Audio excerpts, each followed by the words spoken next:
18절에서 19절입니다. 계시록 22장 18절과 19절을 제가 봉독하겠습니다. 내가 이 두루마리의 예언의 말씀을 듣는 모든 사람에게 증언하노니 만일 누구든지 이것들 외에 더하면 하나님이 이 두루마리에 기록된 재앙들을 그에게 더하실 것이요 만일 누구든지 이 두루마리의 예언의 말씀에서 제하여 버리면 하나님이 이 두루마리에 기록된 생명나무와 및 거룩한 성의 참여함을 제하여 버리시리라. 아멘. 이제 계시록 마지막에 권면의 말씀이 18절, 19절, 20절, 21절 이렇게 따로따로 나옵니다. 다르게 나오는데 오늘은 18절과 19절을 같이 보도록 하겠습니다. 18절에 보면 내가 이 두루마리의 예언의 말씀을 듣는 모든 사람에게 증언한다. 내가 증언한다는 거예요. 그러니까 나는 요한이겠죠. 이 계시록을 선포한 요한일 텐데 그 내가 요한이 증언한다. 증언한다는 말은 자기가 보고 듣고 경험한 것이죠. 자기가 보고 듣고 경험한 것을 거짓하지 않고 있는 그대로 사실대로 많은 사람들에게 알려주는 거죠. 그래서 자기의 양심을 걸고 고백하는 것입니다. 그러니까 요한은 하나님의 말씀을 듣고 자기가 본 그 환상의 계시를 가감하지 않고 더하거나 빼지 않고 그대로 그 사실대로 많은 사람들에게 내가 다 알려줬다는 거예요. 내가 다 알려줬다. 내가 숨기거나 요거는 내가 말하면 내가 불리하니까 요거는 내가 빼야겠다. 한다든지 자기 마음대로 편집하지 않고 그대로 내가 증언했다 하고 고백하는 거죠. 이렇게 이 정보나 또 어떤 소식을 전할 때에 이렇게 정확한 것을 있는 그대로 전달하는 것이 되게 중요하죠. 그러니까 옛날 원시인들은 그림을 그렸죠. 글씨가 없으니까 글자가 없는 시기에는 그림을 그렸는데 그게 이제 비가 오고 흙에다 그리면 금방 없어지니까 어디에다 그려요? 바위에다 그려요. 그런데 바위도 누가 훼손하기도 하고 그러니까 되게 동굴 입구에다 그려요. 동굴 쪽에. 그 자기들이 이제 비를 피하거나 재앙을 피하면서 동굴 속에서 살면서 그 동굴 안에서 그림을 그렸죠. 벽화를 그리고 이런 걸 그리는데 처음에 그리는 동기는 이 지역에는 사슴이 많다. 이 지역에는 여우가 많다. 그러면 사슴을 그리거나 여우를 그리는 거예요. 그러면 또 다른 부족들이 지나가다가 여기에 사슴이 많구나. 또 어떤 벽화는 사슴이 피를 흘리는 장면을 이렇게 그렸죠. 여기에 주변에 사슴이 다쳐서 피를 흘리는데 가능하면 돌봐줬으면 좋겠다. 그런 식으로 그림으로 소통을 했어요. 그림으로 소통을 하고 그 다음에 이제 소리로 그냥 소리를 질러서 소리로 소통을 하면서 사람의 말이 발달을 하죠. 그래서 언어가 발달을 하고 그 언어가 발달을 하면은 그 말을 들은 사람이 다른 사람에게 그 말을 전하여 줄 때 이제 문제가 자꾸 생기죠. 자기 생각을 보태서 하거나 또 듣는 거는 시간이 지나면 잊어버리니까 빼먹고 얘기하거나 자꾸 이제 그런 일이 벌어지니까 이 말을 좀 잊어버리지 않고 또 다른 사람에게 바르게 전달할 수 있는 방법이 없을까? 그게 이제 상형 문자, 세기 문자 이런 것들이죠. 그러니까 산을 비슷하게 그린다든지 그래서 이렇게 말을 맞춰서 문장을 만들어서 상대방에게 정보를 전달해주는 그런 시대를 거쳐서 우리가 지금은 미디어 시대까지 왔죠. 핸드폰이니 텔레비니 책도 미디어인데 이렇게 뭔가 표시를 하거나 소리나 영상을 통해서 뭔가 다른 사람들과 공유하고 전달할 수 있는 매체를 우리가 미디어라고 하거든요. 그 미디어가 이제 발달을 하는 거예요. 문제는 미디어가 발달하다 보니까 즉 이야기할 것들을 자기들이 유리한 대로 편집을 하거나 조작을 하는 거예요. 가짜 뉴스가 막 판을 치는 거예요. 요즘 세상 가짜 뉴스가.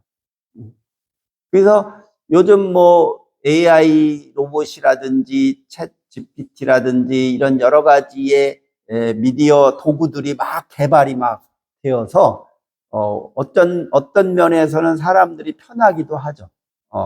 외국 나가서 외국말을 못하는데 핸드폰만 있으면 되잖아요. 번역기 돌리면 내가 말하면 번역이 되고 그러니까. 요즘은 또 이제 음성 번역도 바로바로 되는 기술들이 개발돼서 내가 핸드폰 켜놓고 말을 막 하면 핸드폰에서 번역해서 말을 해주는, 그 나라 말을 해주는 그런 이제 개발이 많이 되고 있는데, 이렇게 미디어가 좋아지면서 개발되면서 우리에게 편리한 부분도 있는데 그 편리한 것만 있는 것이 아니라 그것을 사용하고 활용하는 사람들 중에 자기의 이익을 하거나 또 다른 사람에게 피해를 줘서 그 사람의 돈을 빼앗는 수단으로 그걸 이용하는 거죠.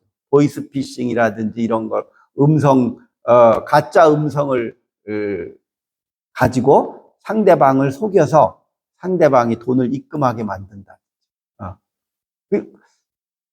더 문제는 사실을 왜곡시켜서 이런 미디어 매체들이 다른 사람들에게 다르게 알려준다는 거예요. 그러니까 솔깃하고 죽는 거죠. 그것 때문에 자기가 피해를 입는 거죠. 요즘 그 유튜브 광고에 의학적인 광고가 되게 많이 떠요. 갑자기. 그래서 뭐 우리들의 질병들 중에 그거 병원에 가서 뭐 치료받을 필요도 없다. 수술할 필요 없다.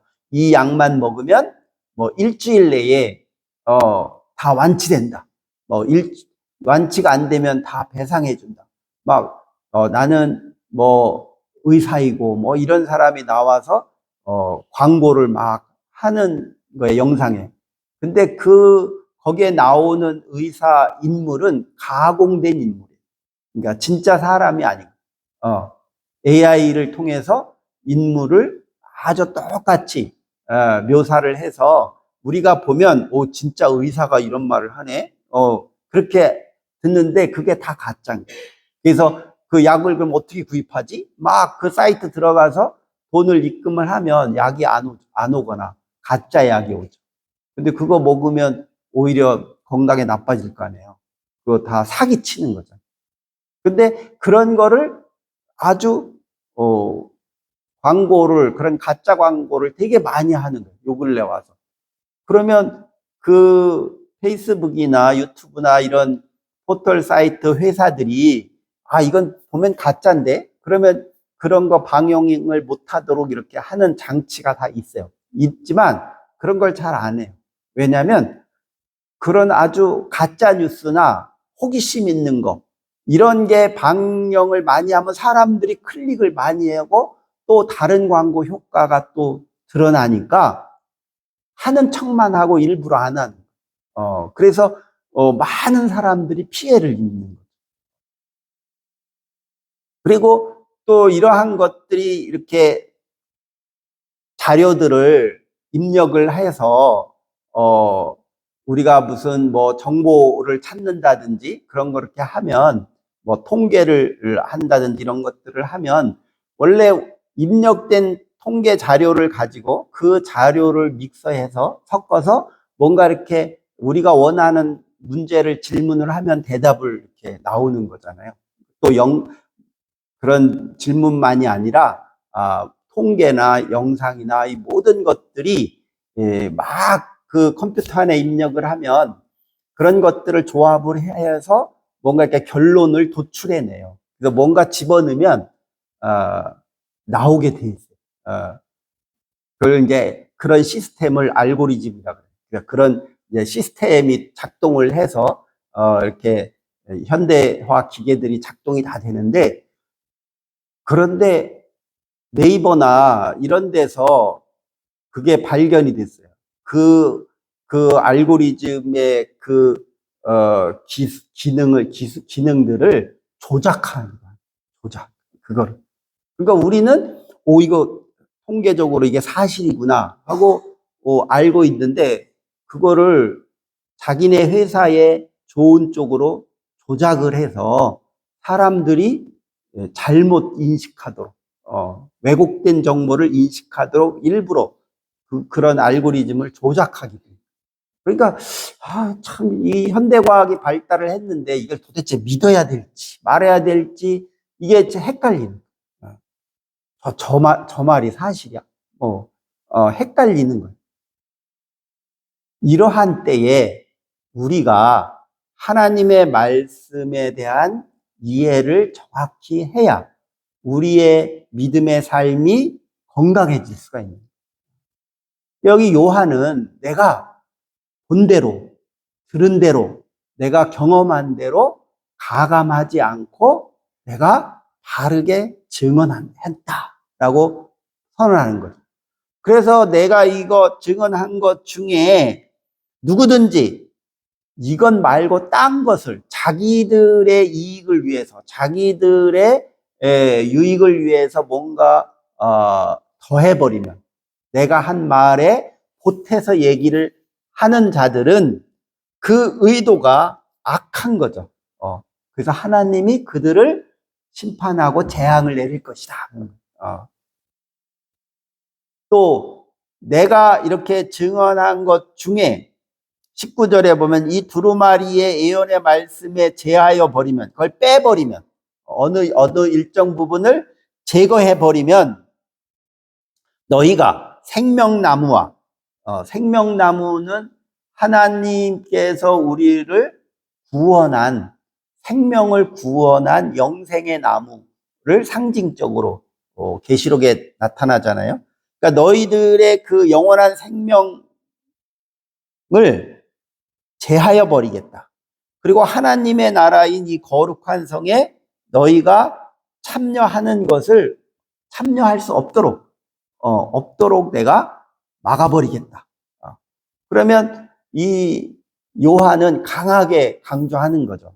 내 말을 더하거나 빼면 너희들은 하나님 나라에 들어갈 수도 없고 하나님의 그 구원 사역에 참여할 수도 없고 오히려 하나님의 심판을 받아서 너희들은 고통을 당할 것이다. 이렇게 아주 경고하는 겁니다. 마지막에 경고를 하는 거예요. 그럼 왜 이런 경고를 요한이 하겠어요? 그 당시에도 하나님의 말씀을 빙자해서 사기치고 사람들을 현혹시키고 사이비 종교들이 많이 판을 치고 있으니까 요한이 이 말을 강조하는 거예요. 실제로 초대교회 그리스도인들이 그러한 거짓 선지자, 거짓된 자들에게 혹해서 자꾸 넘어가는 거예요. 그러니까 교회가 혼란스럽고 시끄러운 거예요. 교회가 자꾸 말이 많고 시끄럽고, 나는 바울파다, 나는 그리스도파다, 나는 베드로파다, 그러면서, 여러 종류의 그런 예언자들이라는 자들이 나타나서 하나님의 말씀을 왜곡되게 전하니까 그것이 문제가 돼서 교회가 시끄러운 거예요. 그러니까 초대교회도 시끄러운 거예요. 요즘 이 교회 역사를 보면 교회가 편안할 날이 없죠. 항상 인간들이 모이는 곳에는 항상 시끄럽고 문제가 많고 난리가 나는. 오늘날도 이 우리가 하나님의 말씀에 대해서 이해하고 우리 시대에, 지금 현대에 하나님은 우리에게 어떻게 말씀하실까? 이런 것을 우리가 관심을 가지고 하나님의 말씀을 깨달아야 되는 시대잖아요. 근데 그 하나님의 말씀을 잘못 깨닫고 잘못 알게 되고 왜곡시키는 사이비 종교들이 너무 사이비들이 너무 많다 보니까 종잡을 수가 없는. 그러니까 에이 이것도 못 믿겠고 저것도 못 믿겠고 에이 안 믿겠다. 그런 사람들이 자꾸 늘어나는 거예요. 또 이제 요즘 젊은이들은 과학적인 사고가 생기다 보니까 이게 성경을 문자대로 보면 뭐 이거 이해 안 가는 것도 많고 믿을 수 없는 것들이 너무 많으니까 그것을 내가 뭐 이런 걸 왜 믿어? 그렇게 되는 거예요. 그래서 요즘 현대인들의 그 종교성이랄까, 그들의 그 심성 속에서는 어떤 특정 종교의 교리를 믿는 거에 대해서는 별로 탐탁하지 않은, 교리를 믿는 거는 탐탁하지 않고 그냥 내 마음이 편하면 좋겠다. 내 마음이 좀 불안하니까 또 우울하니까 또 감정이 내 환경에 따라서 고통이 많으니까 내 마음의 고통을 좀 줄이고 편안한 것을 할 수 있는 방법을 찾으면 좋겠다. 그래서 이렇게 어떤 사람들은 종교를 이렇게 순례하는 사람도 있죠. 얼마간은 절도 다녔다가 얼마간은 교회도 다녔다가 뭐 사이비 종교도 갔다가 이렇게 순례하는 사람들이 여기도 가보고 저기도 가보고 또 이제 일부 사람들이 이제 마음 공부 하러 다니는 것도 많죠. 근데 이 마음 공부를 하는 그 집단들 중에 사이비들이 참 많아요. 마음 공부. 한 20년 전에 그 마음 공부하는 그런 조직들, 단체들, 뭐 이렇게 마음 수련하는 것이 유행을 했었는데 요즘은 그 단체들의 좀 힘이 약해진 것 같아요. 근데 주로 이제 지식인들이 거기 참 많이 가요. 지식인들. 그러니까 뭐 마음 수련회 하니까. 마음 훈련하는 데를 많이 다녔는데 이제 종교나 이런 데서 실망한 사람들, 또 종교에서 신앙생활 하다가 마음에 상처를 입거나 이렇게 좌절한 사람들이 그런 마음 수련회를 많이 다녔는데 거기에도 참 사이비가 많아. 그러니까 그럴듯한데 그 안에 쭉 들어가 보면 상당히 비상식적으로 하고 자기들의 어떤 그 집단의 이득을 위해서 거기에 온 사람들을 이용하려고 하는 그런 단체들이 많은 거예요. 그래서 참 요즘 현대사회는 어떻게 내가 마음 공부를 할 수 있을까? 여기저기 기웃거려 봐도 탐탁한 곳이 별로 없는 거예요. 그러니까 에이 모르겠다. 그냥 그래서 그런 신앙생활을 하지 않는 사람들이 자꾸 늘어나는 거예요. 그래서 교회는 어떻게 하면 이렇게 방황하는 영혼들을 좀 안심시키고 올바르고 그들의 삶이 건강해지도록 이끌어갈 수 있을까 하는 것을 고민해야 돼요. 그래서 막 하나님을 무조건 믿고 의지하면 된다 하는 그러한 것으로만 이렇게 강요하는 게가 참 어려워졌어요. 그래서 요즘 현대인들은 그냥 무조건 믿어라 그러면 그게 효과가 별로 없어요. 그래서 요즘 현대인들의 고민이 뭐고 이 사람이 왜 불안해하는지 그런 것을 섬세하게 알아주고 또 그런 것들을 자기 조절을 잘 할 수 있고 그런 능력을 어떻게 키워줄 수 있을까. 그래서 아주 섬세하게 한 영혼 한 영혼이 건강하게 성장하도록 잘 케어를 돌봐주는 그런 목양이 필요한 때 교회가. 근데 그냥 집단으로 몇백 명, 몇천 명 모아놓고 그냥 뭐 이렇게 믿어라, 뭐 해라, 막 그냥 선포만 하는, 그냥 선포만 하는 그런 것들은 우리 현대인들에게는 잘 안 맞아요. 그럼 왜 거기에 그런 사람들이 많이 모일까? 그 사람들은 그러한 것에 몰입을 해서 자기의 현실을 도피하는 거예요. 현실을 도피하는. 자기의 고민을, 자기의 상처나 아픔이나 그러한 것들을 잠시 잊어버리는 종교가. 그거는 그 사람의 영혼을, 그 사람의 삶을 건강하게 양육하는 게 아니죠. 잠시 그냥 천국에 갔다 오는 거예요. 잠시. 그래서 공산주의를 제창한 막스가 종교는 아편이다. 아편. 마약이다. 잠시 고민을 잊어버렸다가 또 현실로 들어오면 또 고통스럽죠. 그래서 우리 현대 종교인들은 그 자기의 삶이 되게 이중적인 거예요. 그러니까 종교 안에 들어가서는 뭐 그런 대로 위로도 받고 괜찮은데 현실에 와서는 또 고통을 당하는. 그래서 이 고통스러우니까 자꾸 종교에 들어갔다가 나왔다가 해서 이중적인 자기의 삶을 사는 거예요. 예수님이 전한 복음, 예수님의 말씀은 이 세상을, 자기의 인생을 이중적으로 살라고 하는 게 아니라 하나로 일치되는 삶이죠. 종교나 내 현상의 삶, 현재의 삶이 분리되는 게 아니라 일치되는 거예요. 그래서 하나님의 말씀은 우리들에게 그렇게 일치되게 해주는 그 능력이 있는 거죠. 하나님의 말씀.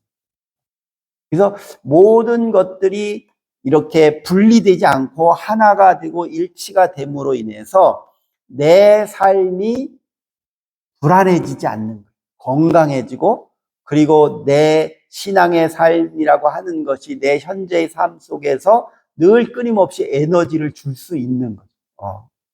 그래서 주일날만 우리가 하나님의 은총을 받는 것이 아니라 평소에, 평일에, 평시에 늘 하나님의 은총을 받는 그것을 경험하면서 자기 현재의 삶을 건강에 살아갈 수 있는 것이 신앙의 힘이거든요.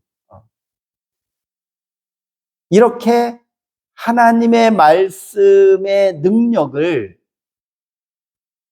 제해버리거나 그 하나님의 말씀의 능력을 왜곡시키거나 그런 거 하면은 너희들은 하나님의 벌을 받는다. 그래서 오늘 우리들에게도 어떻게 하면 우리가 하나님의 말씀을 잘 깨달을 수 있을까? 그리고 그 말씀의 깨달음이 내 삶의 현실을 잘 이끌어주고 하나님 나라의 생명나무를 향하여 달려갈 수 있는 그러한 하나님의 말씀의 깨달음을 어떻게 우리가 얻을 수 있을까 하는 것이 우리 신앙인의 과제죠. 그래서 이 신앙이라고 하는 것을 이렇게 나의 현실과 분리시키는 것이 아니라 하나님의 말씀은 항상 내 현재에 역사하는구나 하는 걸 인정해야 돼요. 하나님의 말씀이 내 삶의 현장에서 늘 살아있는 말씀으로 역사를 하고 있구나 하고 그걸 인정을 해야죠. 그래서 하나님의 말씀은 지식이 아니라 내 삶의 경험 속에서 알아가는 거예요. 경험 속에.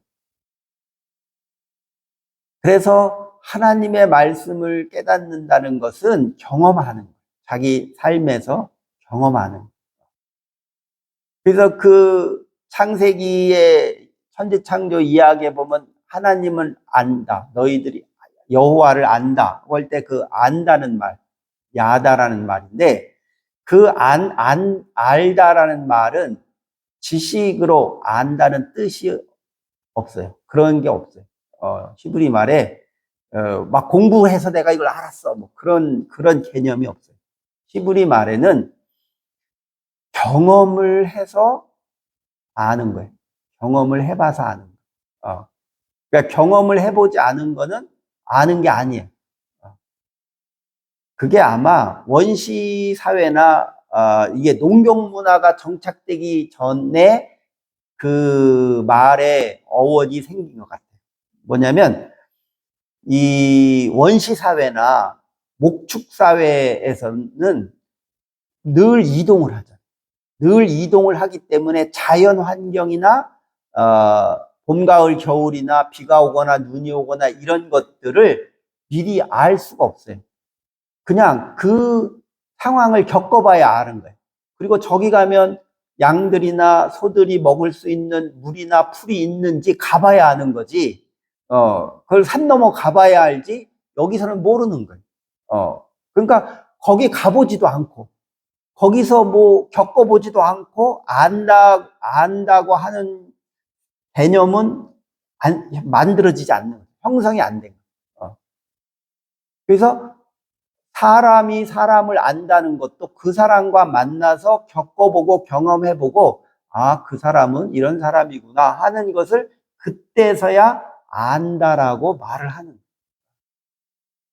근데 이 과학이 농경 문화 때부터는 이렇게 한 곳에 멈추어 살잖아요.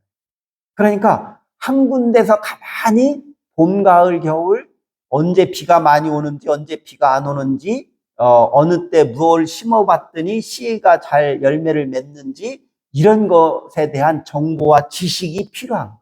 가만히 앉아.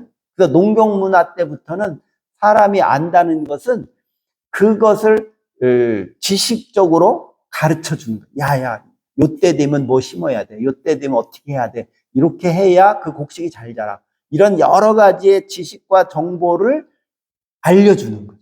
그럼 그 사람이 그걸 듣고는 배워서 그대로 하는 거예요. 그러면 확률적으로 맞는 거죠. 그러면 좀 이제 확률적으로 안 맞아도 이제 그걸 조금씩 이제 보완을 하다 보니까 그 지식과 정보가 계속 공부해서 배워서 아는 거예요. 그때는 경험해봐서 아는 게 아니라 배워서 아는 거예요. 그러니까 오늘 현대 사회도 다 배워서 아는 거예요. 근데 이 배워서 아는 거는 한계가 있어요. 그래서 우리가 성경을 열심히 읽고 성경을 막 성경 쓰기도 하잖아요. 우리나라 성경 쓰기도 하고 막 그런다고 해서 자기 신앙에 도움이 되긴 하죠. 그러나 그 하나님의 말씀을 정확히 깨달았다고 보기는 어려워요. 그래서 그 하나님의 말씀을 우리가 자기의 삶의 경험을 통해서 자꾸 알려고 해야 돼요. 왜 하나님은 나한테 이런 고난을 주지? 고통을 주지? 그런 게 아니라 이 고통과 이 고난 속에 하나님은 나에게 뭐라고 말씀하시지? 라고 그 말씀을 들으려고 해야죠. 그게 바로 살아있는 하나님의 말씀인 거예요. 그러니까 요한은 자기의 삶 속에서 그 살아있는 하나님의 말씀의 계시를 보고 들은 거예요. 자기 삶 속에서. 그래서 이거를 확실히 내가 증언하니까 너희들은 그것을 잘 깨닫고 거기에 더하거나 빼거나 하지 말라 하는 거죠. 그래서 요한처럼 오늘 우리 현대인들도 나의 삶의 현장에서, 나의 삶의 현실의 그 삶의 자리에서 하나님의 말씀을 깨닫고 들어야 돼요. 듣고 깨닫어야 되는 거예요. 또 성경을 읽으면서도 성경에 있는 그 말씀의 의미를 내 삶의 경험을 통해서 알아가야 돼요. 그걸 알아야 돼요. 그래야 우리는 하나님의 말씀의 능력을 체험해서 우리 믿음이 흔들리지 아니하고 이 혼탁한 세상에서 흔들리지 아니하고 우리의 신앙이 건강하게 성장할 수 있습니다. 그런 하나님의 말씀을 잘 듣고 깨닫고 나의 삶의 경험을 통해서 그 말씀이 내 삶의 에너지가 되어서 내가 점점 하나님의 생명나무를 향하여 가고 내 영혼이 강건해지는 그런 신앙으로 살기를 주의 이름으로 축원합니다. 기도하겠습니다. 사랑과 은혜가 충만하신 하나님 감사합니다. 너무나도 어지럽고 혼탁한 세상 속에서 우리가 하나님의 말씀을 제대로 듣지 못하고